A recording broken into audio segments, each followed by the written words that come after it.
Okay, how's it going? Good morning. We're going to do Apollonius. That's Apollonius of Tyana or Tyana. I think it's pronounced Tyana. And spell it for you. That's Apollonius, Apollonius of Tyana, Tyana. And this is Antiquity Unveiled, page 17.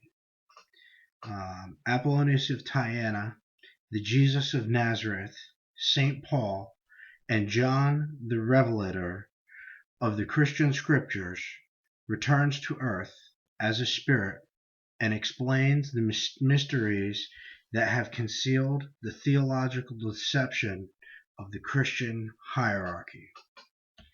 Before entering upon this all-absorbing subject, it is simply proper, by way of explanation, to inform the reader that previous to the date given below, Mr. Roberts had been having regular weekly sittings with the medium through whom communications were received, but in reference to the sitting on May 25th, 1881, Mr. Roberts records in his notes the following: having been informed who would next manifest through the medium, the time having arrived, I felt a thrill of astonishment and delight of the greatest intensity, and the very air of the humble apartment in which we sat seemed filled with a mighty spiritual power as the name Apollonius of Tyana was announced, and we greeted for the first time by the great Capodian sage and philosopher,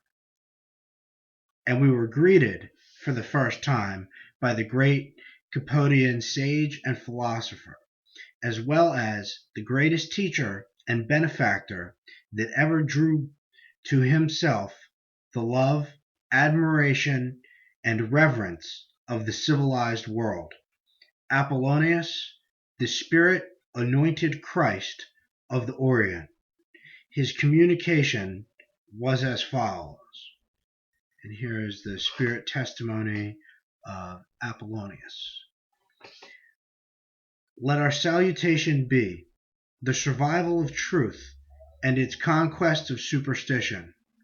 I was born, according to the Christian calendar, on the 16th day of February, A.D. 2, of wealthy parents, was educated until my 26th year in general philosophy and literature, when I served for 6 years under Euxenes, Euxenes, of Heraclea, Heracleia, learning the Pythagorean philosophy. After acquiring all I could learn from the teachings of that philosopher, I went to Antioch, and from there to Jerusalem.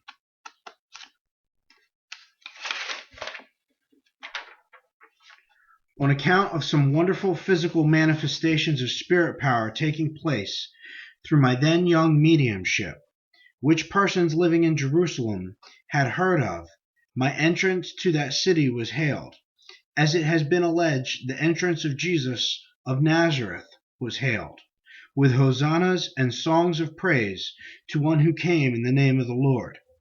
And now, mark particularly what I say. This took place when I was 33 years of age.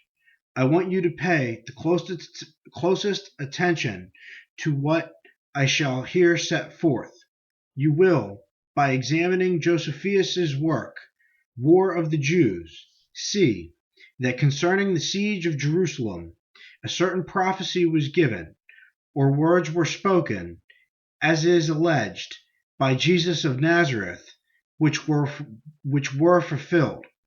You will find what I refer to in Matthew 23rd chapter and 35th verse, where the so-called Jesus is made to have asserted that that generation were guilty of all the blood that had been shed from Abel to Zacharias, the son of Baruch, Baroch, slain between the temple and the altar exactly 34 years after the alleged death of Jesus. And you will find this prophecy then fulfilled, while Jesus is made to have said that it was fulfilled in his time. And here you have an example of the unauthenticity of the Christian Gospels. All this I learned at the very time at which Flavius Josephus wrote the history of the War of the Jews. For I was employed and used by the Emperor Vespasian as his oracle, when in the same state as the medium is who now sits before you. Never during my mortal life did I desire to be worshipped. After death, never did I, as a mortal man, teach such a doctrine, but I was deified after my death. 9 epistles were made a present to me by Pharaohs of Taxilia, India, or rather between Babylon and India, who was a satrap in those days. Those epistles contained all that is embraced in the present epistles claimed to have been written by St. Paul. And from what I have learned as a spirit, I conclude that I am both the Jesus and St. Paul of the Christian Scriptures. Flattering enough to my vanity, but the ruin of my happiness. It is my duty here to confess all I can bring to recollection, in order that spiritual darkness may disperse and the light of truth shine in. There is one thing that I desire particularly to speak of, and that is the ultimate of spirit power on earth. All materialists claim that it is impossible to restore that which is dead to life. Upon this point, upon my own knowledge, I assert that if you have developed your mortal body to that extent, not into what is called moral purity, but into a holy, trusting love with a heart that beats for humanity, if such a person can come in contact with a fresh, young body from which the spirit has been driven out before it could accomplish its mission, take that body by the hand and with mighty will arrest that spirit, he can force it back to the body it once inhabited and make it fulfill its mission. 3 things are necessary to do this. First, a perfectly healthy organism. That does not imply a strong, powerful one. It means an organism in which the spirit is greater than the body, the excess of spirit producing this result. Here's inserted brackets, and it says, here the controlling spirit caused the form of the medium to rise, and extending his arms at full length to the right and left, said, the spirit addressing you is not confined to the limits of the form you see before you. It not only fills the physical organism you see, but extends far around it as well. In the time when I lived in mortal form, the old was dying out and the new being born. By this, I mean that the superstition, gods, and all such ideas were on the wane, and man was seeking, as he is today, for something more practical and beneficial. It was not through any qualities that I possessed different from or superior to those of any other man that I accomplished what I did, but through the spiritual power within and with me. This fact I want to have especially marked. The highest sensitive mortals living in any age or generation, and who are living the nearest in accord with nature's divine law of truth, will bring forth a child who may be the so-called savior of that generation. Those men and women who utter the highest and most beneficial truths to their fellow mortals are the saviors of their time. Further, I have this to say. I retired voluntarily, for I was neither ostracized nor banished for anything I had done, said, or written, to the same island to which, as is alleged, the St. John of Revelations went in the years 69 and 70 A.D. I there wrote what occurred through me in a trance state, not knowing what I wrote, an almost identical story with that attributed to the so-called St. John the Revelator. That story was nothing more than an attempt of the spirit world to give the truth of spirit life through a mortal organism in a day and generation that was not ripe to receive it.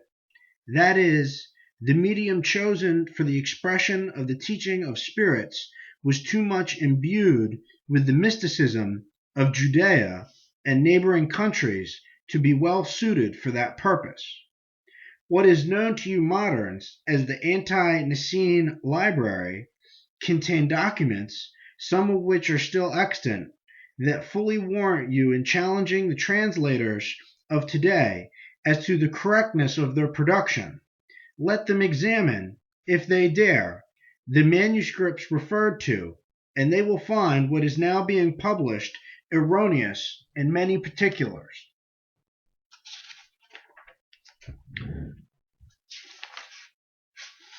They have followed too much what their ancestors translated without having translated for themselves. Now and here, I declare, the Christian Gospels were all preached by me, preached at Jerusalem, preached at Ephesus, preached at Athens, preached at Philippi, preached at Rome, preached at Antioch, preached at Alexandria, preached at Babylon. In all those countries I preached, and by manipulations and certain qualities developed in me, I healed the sick, restored the sight of the blind, and, in the way herein set forth, even raised the dead. I will try to make this raising of the dead plainer. If a child, a youth, or a maiden, whose body is fresh, full of vigor and perfection, and whose spirit has become detached from it, in that case, I hold that one whose power is great and whose will is indomitable, while that body is yet warm, can cause the spirit to return and continue to inhabit that organism. In this way, I know the dead can be restored to life. When I lived on earth, all the philosophers who taught men to expect redemption, according to more ancient authorities, taught that such redemption was to happen at that time. From what I have been able to learn as a spirit, I was the person who was designated by spirits to fulfill that mission. I claim no preeminence over anyone. I only say that my mortal body contained more spirit than the average of men, or even the most highly developed among them. At the time I existed in mortal flesh. My history, as it has come down to you moderns, written by one Damis, D-A-M-I-S, and by others afterwards, in regard to the main incidents of my life, is correct. But in regard to the glamour, romance, and mystery of the narrative, it has no relation to me whatever. The latter was the work of my disciples and followers after my death, and was promulgated by them. One thing more, and I am through with my communication. It is this: almost every picture that in modern times is recognized as the likeness of Jesus is the identical portrait of Apollonius of Tyana, painted in the reign of Vespasian. That emperor consulted me. I was the oracle in his camp. I was the means of saving the life of Flavius Josephus. Brackets, they say, we here asked him how it came down that Josephus had made no mention of the fact in his Jewish war, and he replied, the Jewish hierarchy of that day had a horror and dislike of even their best friends who were not of their faith, and Josephus, being a Pharisee of the straitest sect, was even more than usually prejudiced against a Gentile like myself. But this I do not mean, by this I do not mean that the Pharisees were bad people, but that they were so devoted to their religion as to be bitterly bigoted and prejudiced against those who differed from them. It is my opinion, from all I can learn as a spirit, that all the Christian Gospels are borrowed from, and in fact, that their origin was the books that I brought from India, obtained part from Pharaohs, who was king of Taxilia. I think those books were used by the Platonists and the Eclectics and the Gnostics of Alexandria about 150 years after. I died in the year AD 99 at Ephesus and was 97 or 98 years of age, although some have enlarged that period of my earthly life to 150 years. The originals of the four Gospels I obtained through one Hiram Ormandi, and that's Hirame and Ormandi, Ermandi, of Taxilia, who took me forward into farther India. They were written in characters not unlike those used by the Chinese on thin, tough paper. They treated of four stages of the life of Buddha, the first to his incarnation and birth, the second to his childhood and youth, the third to his mature life, and the fourth to his old age and death. These books I obtained at Singapore, at the extreme point of India, on the strait between India and Sumatra. Brackets, they say, we here mention to him the fact that 1 week before we had received a communication from a spirit purporting to be Ulfilas, Ulphilas, the Christian bishop of the Goths, who said he had translated from Samaritan manuscripts the epistles and gospels to which he, Apollonius, had referred in the Gothic tongue, and that the manuscripts that he translated were the writings of himself after the originals he obtained at Singapore, India, to which he replied, one Hegesippus made copies from my translations and modified versions of the originals in the Samaritan tongue, and Ulfilas copied from the manuscripts of Hegesippus. I wrote in the Hebrew Samaritan tongue, which was the language of my country. Here the control of the medium became wholly exhausted.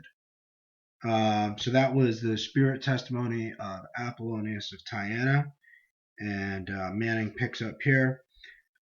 Here the control of the medium became wholly exhausted, bidding us a hasty and most benign adieu. He left the medium more exhausted than we had ever seen him at any previous sitting. No other control of the medium was possible, and thus ended a spirit interview, which is destined to mark an era in which human progress never transcended, if ever equaled, in importance and interest to all classes of the human race. We publish such facts as are conceded by ample authority to be historically established concerning Apollonius. There is much that it would be desirable to add as a result of our own researches, but we will confine ourselves mainly to the current history of his life and labors. As the best condensed sketch of the life of Apollonius that we have been able to find, we have chosen that of the Penny Cyclopedia, London, 1834.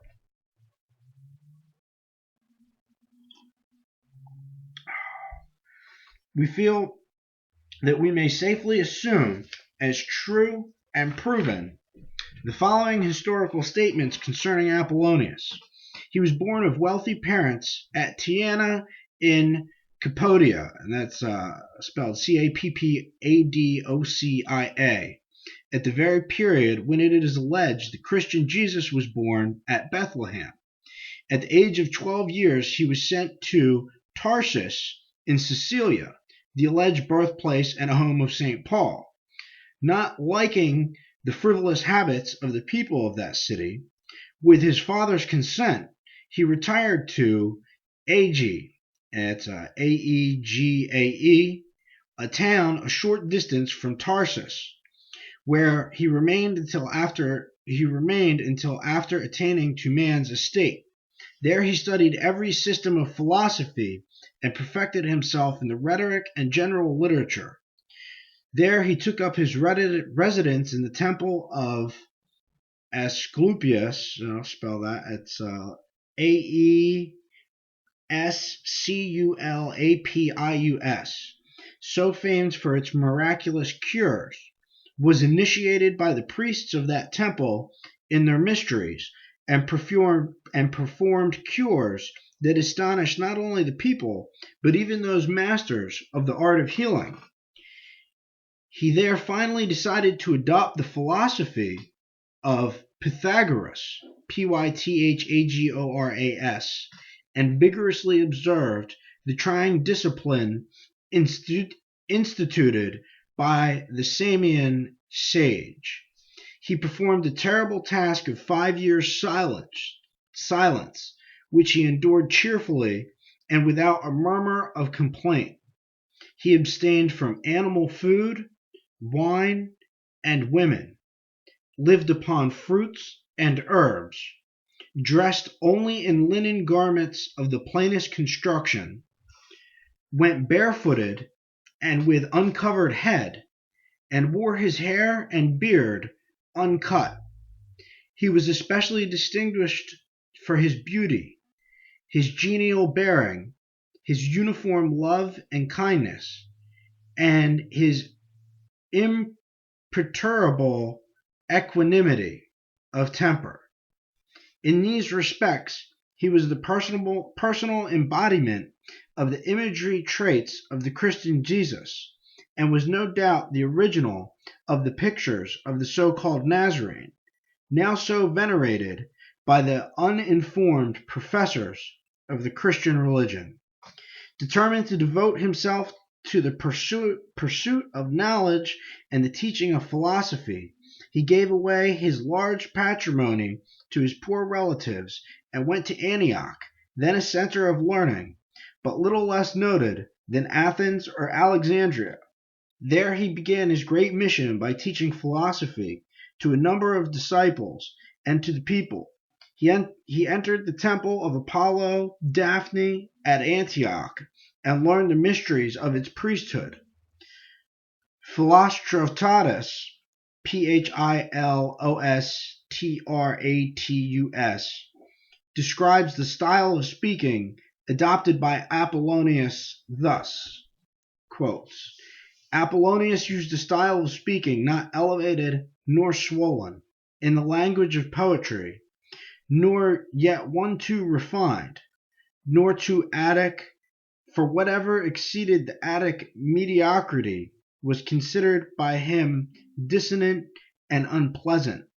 He made use of no fastidious nicety in the division of his discourses, nor any fine-spun sentences, nor was he known to adopt an ironical manner, nor any kind of apostrophizing with his hearers.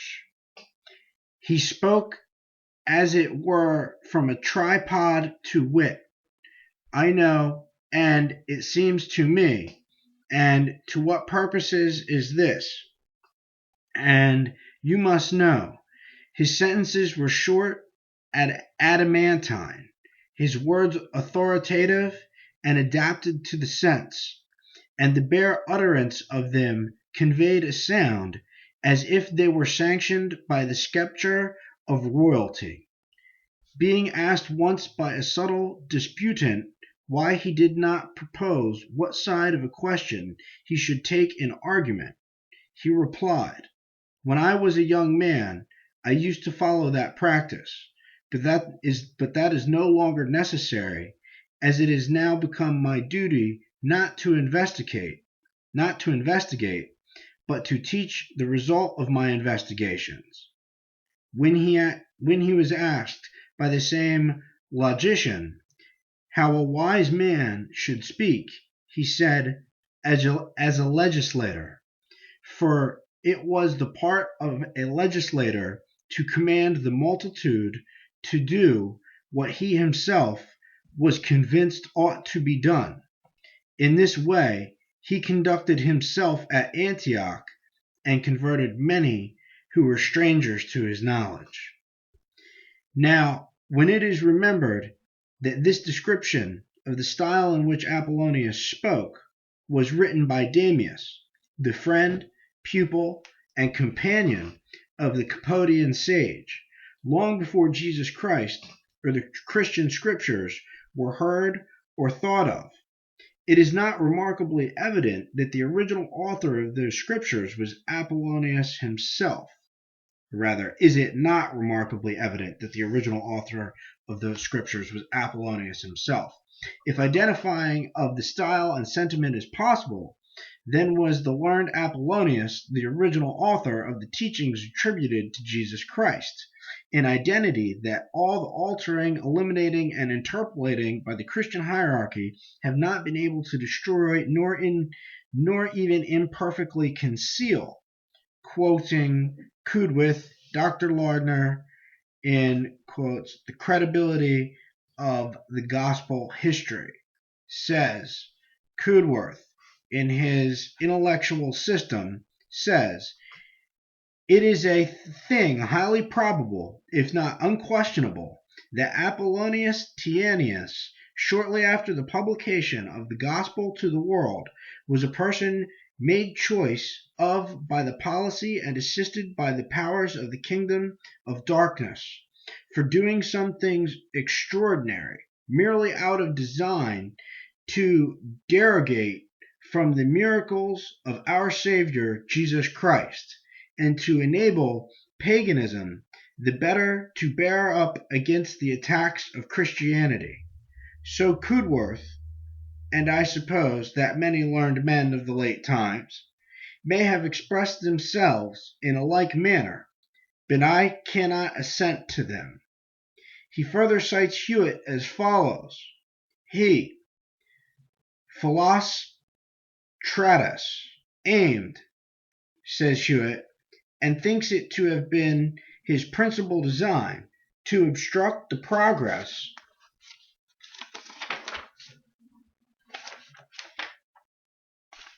of the Christian religion by drawing the character of a man of great knowledge, sanctity, and miraculous power. Therefore, he formed Apollonius after the example of Christ, and accommodated many things in the history of our Lord to Apollonius. End of quotes. Thus we see that the very learned and pious Christian Hewitt was forced to admit the common identity of Apollonius and Jesus, the first described by Philostratus according to the memoirs of Damis, made in the 1st century, and the latter described by no one knows whom or when, but certainly not earlier than the beginning of the 3rd century of the so-called Christian era, as now contained in what is called the New Testament, as Christian writers have been forced to admit the identity of the respective narratives concerning Apollonius and Jesus. The only question that remains to be settled is which was the original author of the so-called Christian teachings. If this has not already been fully done, there remains very little yet to be done to complete the demonstration that Apollonius of Tyana was the author and not Jesus of Nazareth, nor Paul of Tarsus, as is wrongly claimed by Christian writers. After stating many reasons for his conclusions, Dr. Lardner, than whom there is no higher Christian authority, says, it is manifest, therefore, that Philostratus compared Apollonius and Pythagoras, but I do not see that he endeavored to make him a rival with Jesus Christ. Philostratus has never once mentioned our Savior, or the Christians his followers, neither in this long work nor in the lives of the sophists, if it be his, as some learned men of the best judgment suppose, Nor is there any hint that Apollonius anywhere in his wide travels met with any followers of Jesus.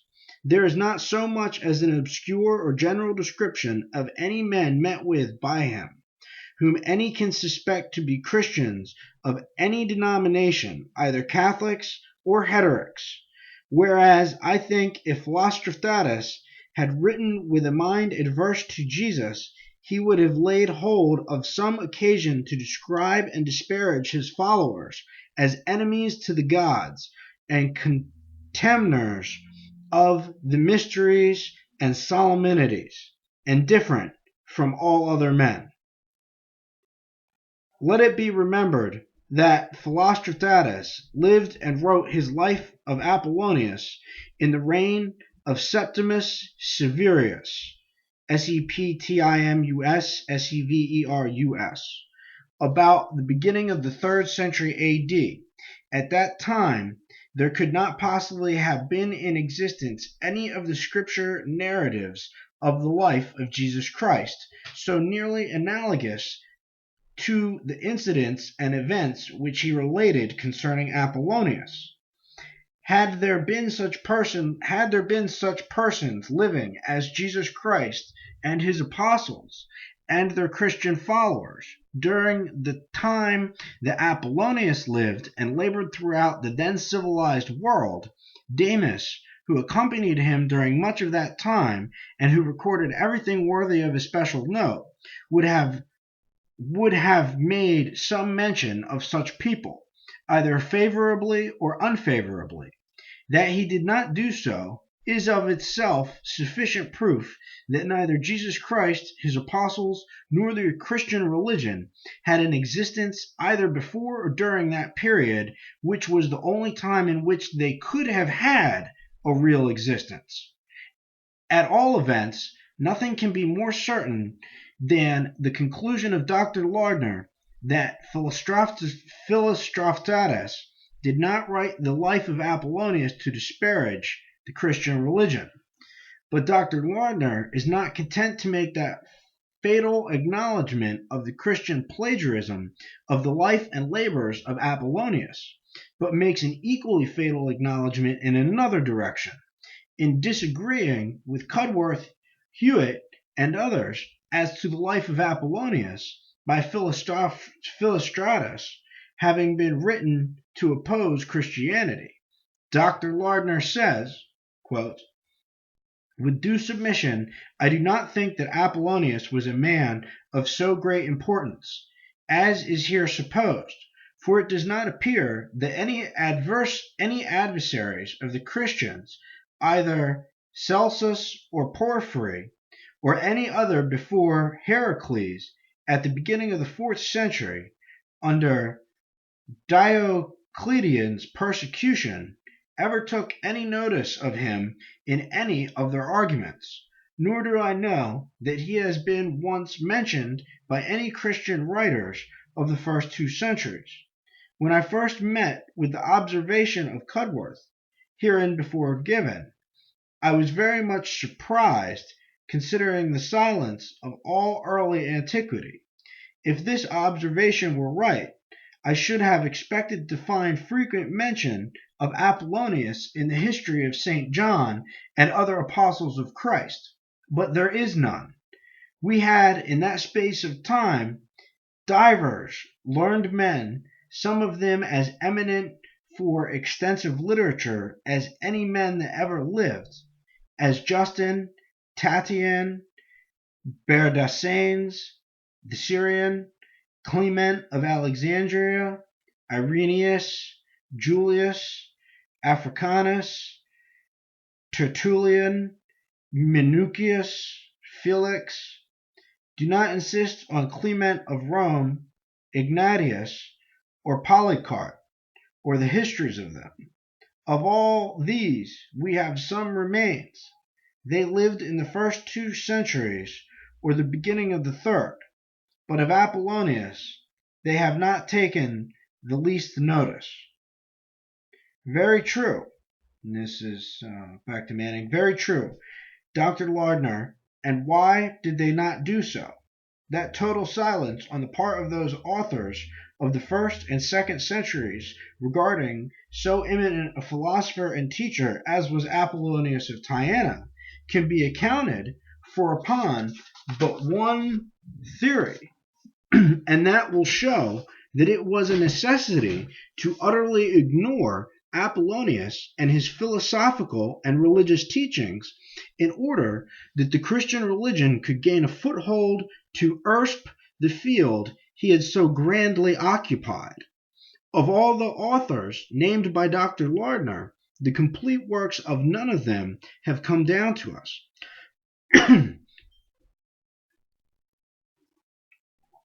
Besides, the fragmentary remains of the works of the first 3 centuries that have reached us have had to pass through the hands of Eusebius, Pope Sylvester I, and their coadjutors and successors, who, from the beginning of the 4th century downward to the time when the art of printing ended it, were so assiduously engaged in interpolating, mutilating, and destroying every trace of evidence within their reach that showed the real origin and nature of the Christian religion.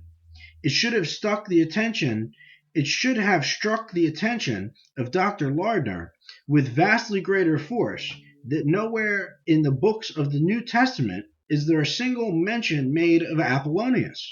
If we expect in a few verses of 1 Corinthians, where it says, "For while one saith, I am of Paul, and another, I am of Apollos, are ye not carnal? Who then is Paul, and who Apollos, but ministers by whom ye believed, even as the Lord gave to every man? I have planted, Apollos watered, but God gave the increase." End of quote. In a very ancient manuscript of the epistle found in a monastery of France by a Huguenot soldier called the Codex Beza, it's Beza, the name is not Apollos, but Apollonius. But even this positive clue to the identity of Apollonius with the St. Paul of the Christians was attempted to be obliterated by substituting Apollos for Apollonius as it originally stood. This studied avoidance of all mention of Apollonius in the Christian scriptures is positive proof that his recognition, in any way whatever, by the authors of Christianity would be fatal to their scheme of deception and fraud. We wonder they had not had the cunning to obliterate that one reference. We wonder they had not had, I think it's supposed to say, we wonder had they not had the cunning to obliterate that one reference to the preaching and teaching of Apollonius, and the admission that his teaching was in perfect accord with the teachings attributed to St. Paul. It is an old saying that liars should have good memories. This was never more apparent than in the one oversight of not eliminating that telltale confession from the first epistle to the Corinthians. There it stands, and there it will stand, thanks to the art of printing, to confound those Christian enemies of truth and make clear the fraud they are upholding. Dr. Lardner further says, the first Christian writer who has mentioned him, Apollonius, so far as I can recollect, is Origen, Origen,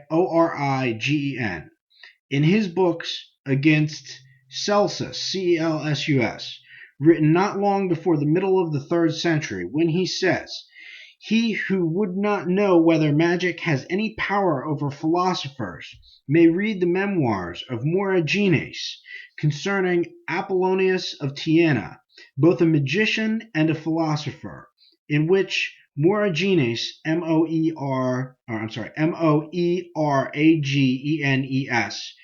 who is not a Christian, but a philosopher, says that some, and no inconsiderable philosophers, were taken by the magical art of Apollonius, and came to him as a magician.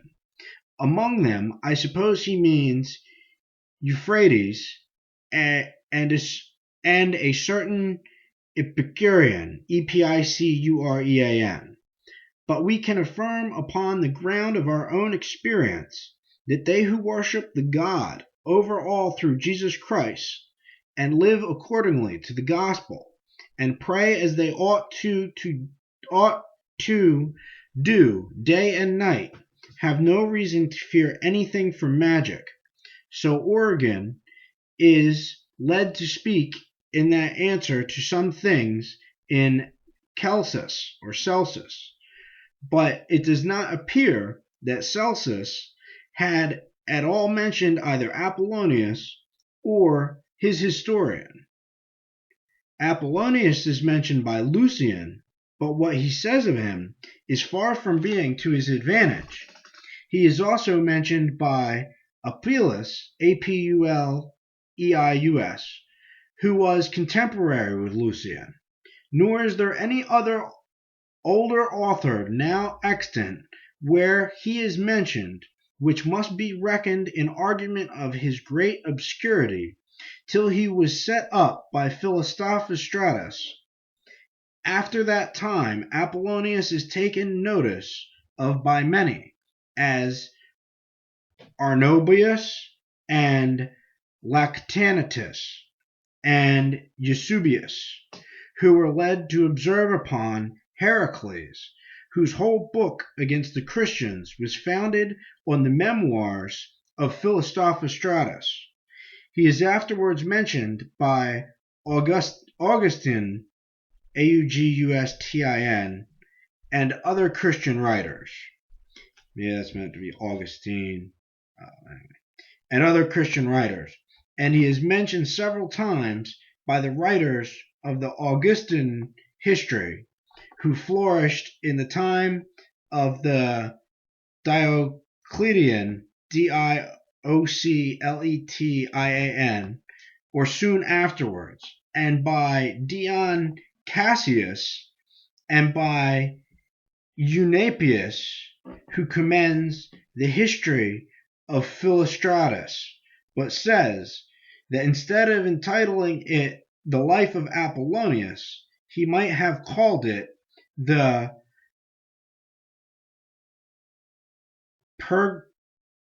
Peregrination of a God Among Men. That's Peregrination of a God Among Men. Peregrination. Okay. So here we have Manning talking back. Now it must not be forgotten that the writings of Celsus were lost or destroyed long since, nothing being known of what they were, except as Origen, Origen, has reported them. Whether Celsus did or did not mention Apollonius is a matter of no consequence. Celsus did not write until nearly a century after the death of Apollonius, and may never have met with the memoirs of Damis or Morigenus concerning Apollonius. That Lucian and Apuleius, who wrote while Apollonius still lived, or soon after his death, should have mentioned him, is sufficient to establish his historical existence. Philostratus, who had not then come into possession of the memoirs of Damis, Morigenus, and Maximus of Aegis, and the history of the life and labors of Apollonius, had been suppressed, no doubt, by the influence of the priesthoods of Greece and Rome. The desire of the cultured Empress Julia Domina to learn the history of Apollonius shows that he was not unknown to fame as a distinguished philosopher as late as the beginning of the 3rd century, when Philostratus wrote his life of Apollonius. As admitted by Dr. Lardner, all through the 3rd century, there was frequent mention of his name and teachings, but it was not until Heracles, in the beginning of the 4th century, boldly charged upon the Christian priesthood their plagiarism of the teaching and works of Apollonius, that the latter found it necessary to set every means at work that could in any way to help conceal the great truth that Heracles proclaimed with such portentous force. Portentous. It is true that no one now knows exactly what it was that Heracles wrote, for Eusebius, who took upon himself the task of destroying the testimony of Heracles, took precious good care to destroy the work of his formidable opponent and to give his own version of the matter instead. The reply of Eusebius to Heracles has come down to us. Why has not Heracles' arraignment of the Christian priesthood also come down to us? Let that priesthood answer. We can in no way more effectually show the effect which the life of Apollonius of Tyana by Philostratus had upon the Christian priesthood and clergy than to cite the observations of Dr. S. Parker, D.D., Archdeacon of Canterbury, published 1681. We copy it from Mr. Lardner's works. They are as follows. But the man of wonders is Apollonius Tyanius, of whom they boast and insult as the true heathen messiahs, in that he wrought not, as Vespasian did, 1 or 2 chance miracles, but his whole life was all prodigy, and equal to our Saviour's, both for the number and the wonder of his works.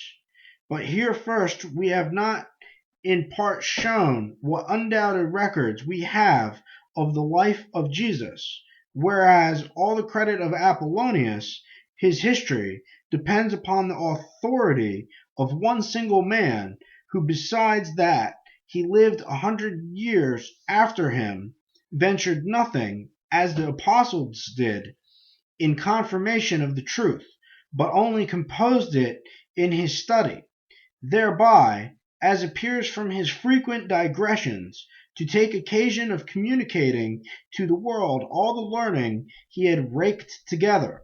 Nay, so far was he from incurring any loss by the work, that he was set upon it by a great empress, whose religious zeal in the cause would be sure to see him well rewarded. And though he made use of the commentaries of Damis, the inseparable companion of Apollonius, yet he confesses that Damis himself never published his commentaries, but that a friend of Damis communicated them to the empress, which himself probably might have forged, as is common in courts, to pick her pocket. However, as for Damis himself, it is evident from Philostratus, his whole story, that he was a very simple man, and that Apollonius only picked him up as a fit Sancho Panza to exercise his wit upon, so that upon all occasions we find him not only baffling the esquire in disputes, but breaking jests upon him, which he always takes with much thankfulness and more humility, still admiring his master's wisdom, but much more his wit. But after all, what the story of Damis was, or whether there was ever any such story, we have no account, unless from Philostratus himself, and therefore we must resolve it all into his own authority alone. And there it is evident that Apollonius was neither a god nor a divine man, as his friends boasted, nor a magician or conjurer, as his enemies imagined, but a mere fanatic and pedantic, P-E-D-A-N-T-I-C,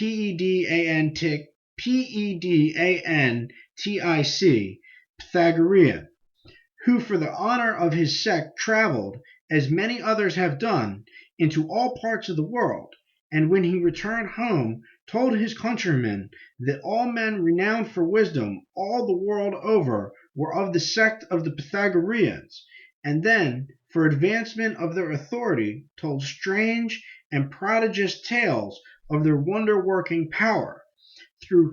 Through here either he or his historian has acquitted himself so awkwardly as utterly to spoil the tale and defeat the design. This Eusebius has shown at large in his book against Heracles, by taking to pieces of all parts of the story and discovering all its flaws and incoherences. But I shall content myself with proving the vanity of the whole from the notorious falsehood of one particular narration, upon which depends all that extraordinary power which he pretends to, and that is his conversation with Indian Brahmins, from whom, if we may believe his account of himself, he learned all that he could do, more than the common philosophers of Greece. And if this prove a romance, all the rest of his history must avoidably follow its fortune. Here some of the most trivial things related by Damis are cited to show that the Brahmins of India imparted nothing worth knowing to Apollonius. And then he continues, that is the most I can make of the story, though I know that Huetius, Huetius, is of an opinion that all the substantial miracles are stolen out of the Gospels and the Acts of the Apostles, and that for the most part, in the words and phrases of St. Luke, and this he has endeavored to make good by a great variety of parallel instances, and thinks it a manifest discovery both of the vanity of Philostratus and of the imposture of Apollonius, where he is only adorned with borrowed feathers, but a great accession to the credit of our Saviour, that when his enemies would frame the idea of a divine man, they were forced to steal their best feathers from his pictures, so that, he says, it is no wonder that Heracles should so confidently compare the miracles of Apollonius to those of Jesus, when those of Jesus were so little disguise clapped upon Apollonius. Quote, this were a pretty discovery if it stood upon good grounds, but alas, most of the parallelisms are so forced, or so slender, or so far-fetched, that it were easy to make as many and as probable between any other histories whatever, and indeed in such a design as this of Philostratus, viz., to make up a story as full of strange things as he could contrive, it is scarcely possible not to have hit upon some things like some of those miracles which are recorded in the Gospels, so that in some few of them there may be some resemblance, as particularly there seems to be in that of Gardene de Manic, and that's Gadaremoniac,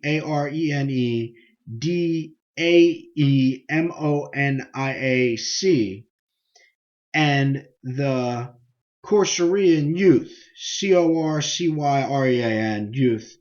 Yet it is very obvious to apprehend that this might happen, not by design, but by chance, and whereas Huetius, Huetius, will needs have it that Philostratus has stolen not only the stories, but the very words of St. Luke, I find no instance of it, only in this one relation where they both, it seems, use the word Basanician, Basanichein, and this they might easily do without theft or imitation, it being the common Greek word that signifies torment, so they could no more avoid that in Greek. So that they could no more avoid that in Greek than we could this in rendering it into English. Nay, setting aside this one story, I find no resemblance between the history of Philostratus and that of the Gospels, that I scarce know any two stories more unlike, for it is obvious to any man that reads Philostratus that his whole design was to follow the train of the old heathen mythology, and that it is the bottom of his folly by his story to gain historical credit to the fables of the poets, so that it is a very true story and just censure when Ludovus Vives has given him, that he has endeavored to imitate Homer, so he had abundantly outlied him. For there is scarcely anything extraordinary reported in the whole history in which he does not apparently design either to verify or to rectify some of that blind ballad singer's tale, but especially in conjuring Achilles out of his tomb and discoursing with him about the old stories that were told of the Trojan War.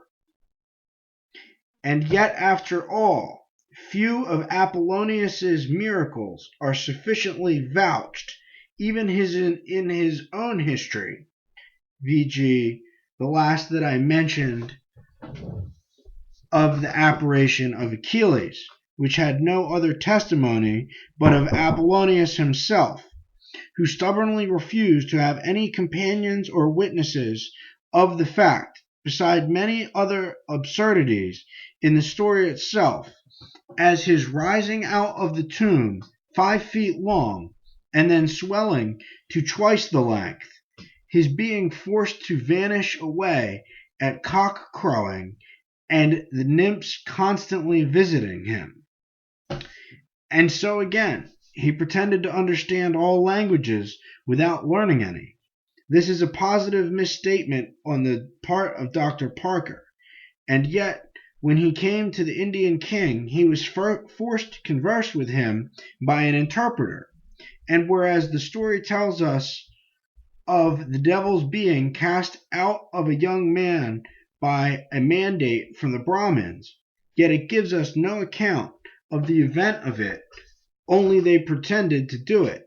But whether it was effectually done, we do not find that either Apollonius or Damis ever inquired. But the great miracle of all was his vanishing away at his trial before Domitian, in the presence of all the great men of Rome. But then, through our historian, though our historian be very desirous we would believe it, yet he falters afterwards like a guilty liar in his confidence. For whereas at first he positively affirms that he quite vanished away, at last he only says that he went away, and this, though he would seem to affirm that it was after a wonderful manner, and nobody knows how, is a pitiful abatement to the benignness of his former expression, vanishing away, though the truth is, if he stood to it, it must have unavoidably proved itself a lie. For it is utterly incredible that so strange a thing as that should have been done in so great a presence, and yet never any notice taken of it. But in the last place, the historian would fain to bid at something of his hero's appearing after death, yet he does it so faintly that in the conclusion of all it becomes to nothing, especially when he tells us that the time of his death was altogether unknown, and that the uncertainty of it took no less than the compass of 30 years. And then they that were so utterly at a loss as to the time of his decease, and that for so long a space, were very likely to give a very wise account of the certain